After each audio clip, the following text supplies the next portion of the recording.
Hello everyone, how are you doing? This is MD Tech here with another quick tutorial. In today's tutorial, I'm going to show you guys how to resolve the blue screen error message 0x135 that you're experiencing on your Windows 10 or Windows 11 computer when booting up. So this is a pretty common error. A lot of errors pertain to this problem, and we're going to go ahead and jump into what should hopefully be a pretty straightforward process, guys. And we're going to go ahead and jump right into it. So first thing I'd recommend doing would be to actually go ahead and boot to the troubleshooting utility on Windows 11. So if you do a hard power off 3 times in a row, Windows should automatically attempt to launch the starter prepare utility. And if it doesn't find anything, it will give you the option to select advanced settings, in which case it will take you to a screen that looks like this. Now, if it does not take you to a screen that looks like this, or you're unable to get to that, you can also download the Windows 10 Media Creation Utility, or Windows 11. They probably will make a creation utility for Windows 11 at some point. And it doesn't really matter, you can actually run the Windows 10 utility on Windows 11 as far as I'm aware. And you should be able to run the troubleshooting utilities built in within it. So you just would go ahead and download it to an ISO file and then burn it to a DVD or USB. It'd have to be about 4 gigabytes or more. It couldn't be a small USB flash drive, and it couldn't be a CD. It'd have to be a DVD. And then you boot your computer from it. So depending on the computer manufacturer, you'd have to tap a different key on your keyboard in order to launch that menu, in order to select what boot drive you want to go off of. So it could be anything between the escape key, F2, F8, F12, for example, and those are the function keys on the top of your keyboard. So you may have to just do a little bit of trial and error. Shouldn't take you more than a couple minutes. Googling it would probably be best before you even begin. But anyway, we're ready to go ahead and jump right into it. So we're on the choose an option page. So these will look very similar whether you're booting from it directly within Windows itself, or if you're plugged in a USB flash drive with the media creation utility installed and you selected the recovery option. So when you are setting up your Windows 11 installation or Windows 10, depending on the drive you're using, there should be an option to repair your computer in the bottom left corner of the dialog window, one of the first screens that comes up. You go ahead and select that, and then it would take you to a troubleshooting screen like you see here. And you want to go ahead and select troubleshoot, reset your PC, or see advanced options. And then there are going to be a whole bunch of options in here that we're going to explore in today's video. The first one, we're going to actually go underneath advanced options and then select startup prepare, fix problems that keep Windows from loading. So go ahead and select that first.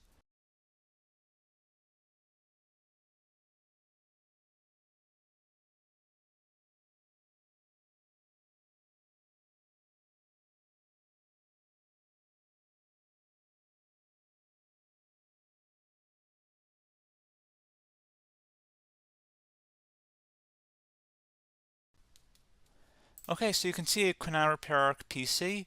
That was our first option we could try. Something else, if we go back into advanced options here and then select troubleshoot, we're going to go underneath advanced options again. You can go ahead and actually access safe mode by selecting startup settings.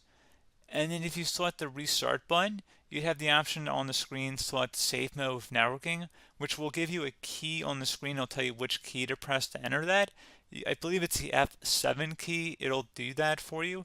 I'm not going to go over that in today's tutorial because I don't really want to go into safe mode, but you are more than welcome to attempt that by going into here and then selecting restart.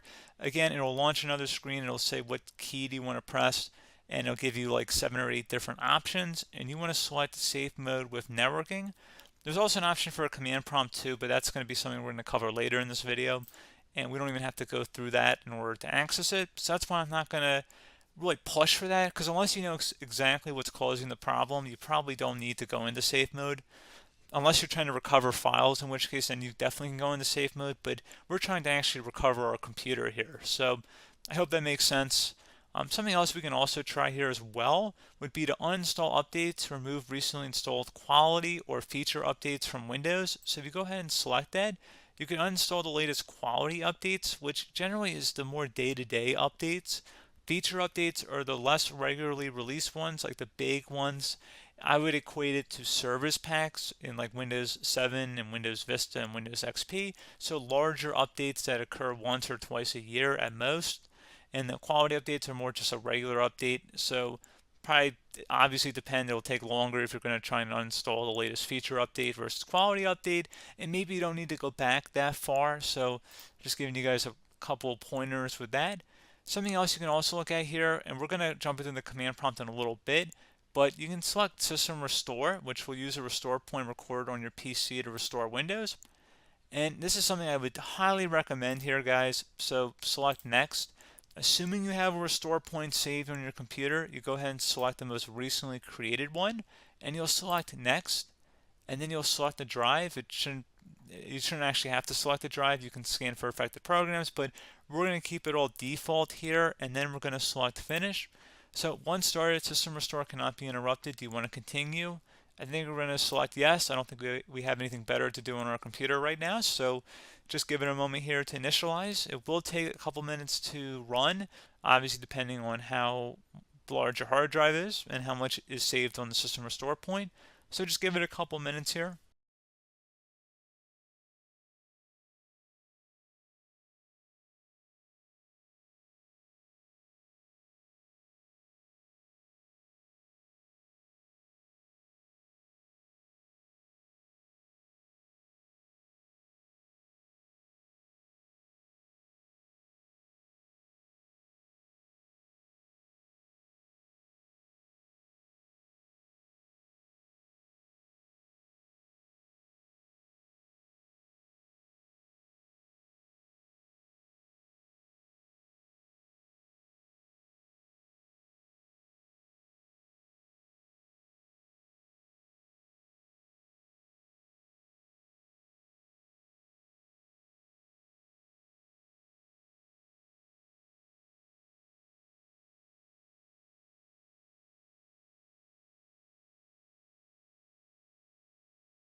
Okay, so you can see System Restore completed successfully. The system has been restored. Your documents have not been affected. Click the Restart button to restart your computer. Go ahead and select Restart.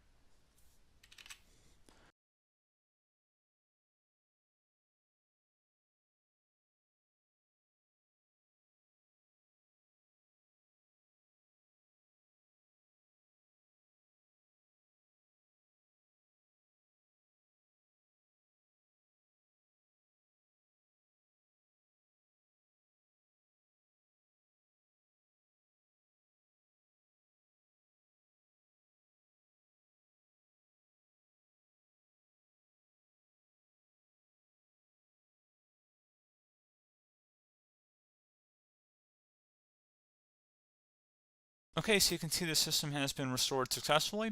We're going to go over a couple different methods in addition to that if that did not work. So I'm just going to pause the video and we're going to start back on the recovery screen that we started with. Okay, so a couple other things we can try here too. If you go back into troubleshoot, you can select reset your PC, let you choose to keep or remove your personal files and then reinstalls Windows.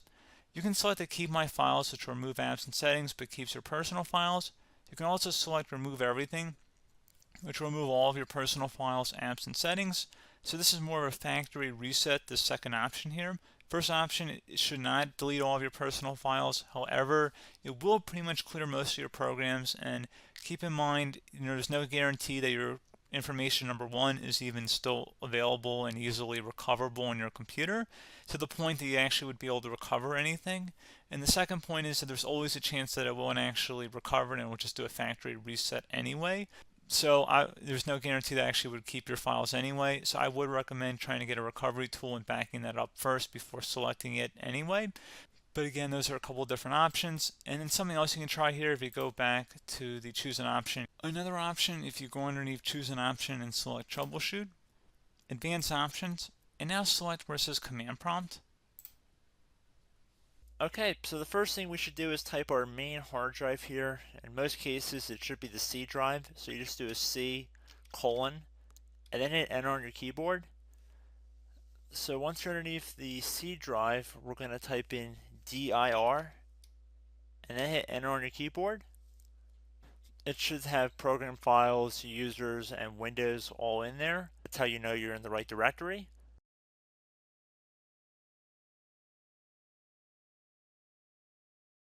In some cases, it might be the D drive as well, so just keep that in mind.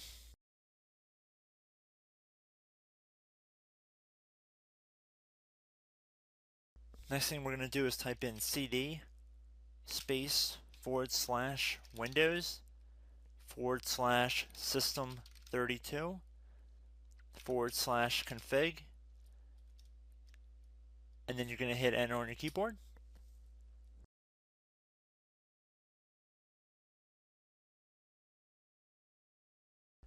So now you're going to type md space backup. If you've seen other tutorials, it might also say to put down md backup. That's because the backup name is pretty common when you want to back something up. So you can name this whatever you want, doesn't have to be backup. So if you've already made a backup folder in the past, you could do backup 1, for example. So once you're done setting the name you want the backup to be called, hit enter on your keyboard again.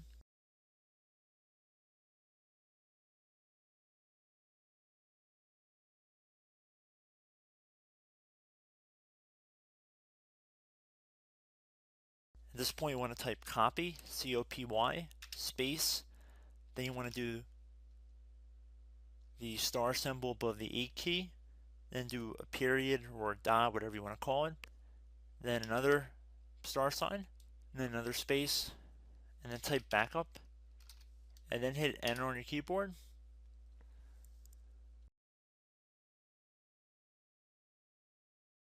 Now you want to type cd reg back, REG BACK, and then hit enter on your keyboard.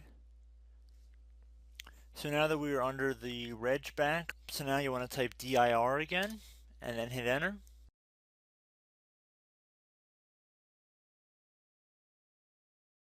So now at this point we're going to type copy again. So copy, space, star sign, dot, another star sign, space, and then 2 dots. So we're going to type copy, space, star sign, dot, sign, star sign, dot, dot, and then hit enter on your keyboard again. So for overwrite, you want to overwrite all. So type A on your keyboard, so capital A, and then hit enter on your keyboard.